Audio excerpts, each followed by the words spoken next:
রাজনীতির মতো অর্থনীতিতেও থাকতে হবে লেভেল প্লেইং ফিল্ড, আর সেখানে দেশের প্রতিটি নাগরিকের জন্য সমান সুযোগ নিশ্চিত করতে হবে বলেছেন বিএনপির স্থায়ী কমিটির সদস্য আমির খসরু মাহমুদ চৌধুরী।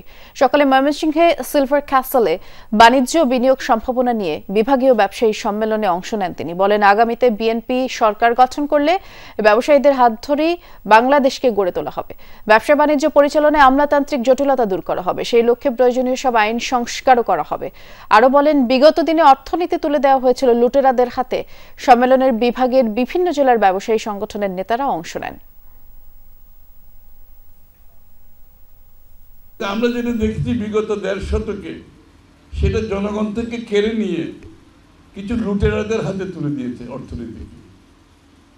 এই লুটেরারা ব্যাংক লুট করেছে, শেয়ার বাজার লুট করেছে, বিদেশে অর্থ পাচার করেছে, বাংলাদেশের যত মেগা প্রজেক্ট সেগুলো লুণ্ঠন করেছে।